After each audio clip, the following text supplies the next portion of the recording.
Assalomu alaykum. Mening oshxonam kanalining obunachilari. Tiftil sho'rva tayyorlashni o'rganamiz. Sho'rvasini qaynatib qo'yishdan boshlaymiz. Shimzani, bizga bir bosh piyoz mayda qilib to'g'rab oldim. Pomidor to'rtburchak qilib to'g'radim. Kartoshka, sabzi, tomat, chesnok, ukrop kerak bo'ladi. Tuz va paprika kerak bo'ladi. Qozonimizga yog' solib oldim, qizdirib oldim. Piyozimizni solamiz. Tillarang bo'lguncha qo'rib olamiz. Piyozimiz qovurildi.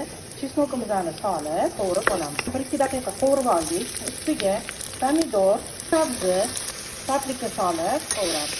Yaxshilab qovurildi. Kartoshka, tomat, tuz solib qovurishimizni davom ettiramiz. Chiroyli qilib qovurib oldik. Suvimizni solamiz. Ukropimizni ham sovoramiz. Qaynab chiqishini kutamiz. Sho'rvamiz ham chiroyli bo'lib qaynab chiqdi. Tegini pasaytirib oldik.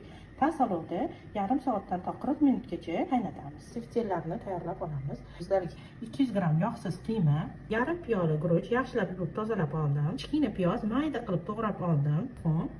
Ta'bga ko'ra tuz, murch va ziravorlar kerak bo'ladi. Barcha masalliqlarimizni aralashtirib olamiz.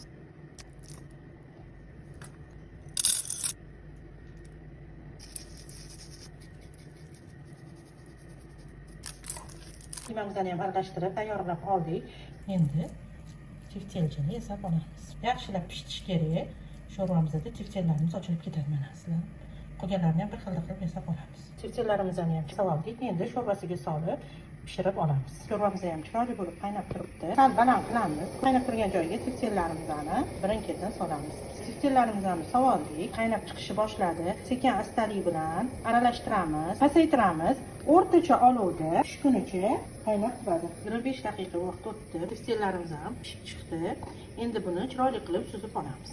Tiftil sho'rvamiz tayyor bo'ldi. Albatta siz ham tayyorlab ko'ring.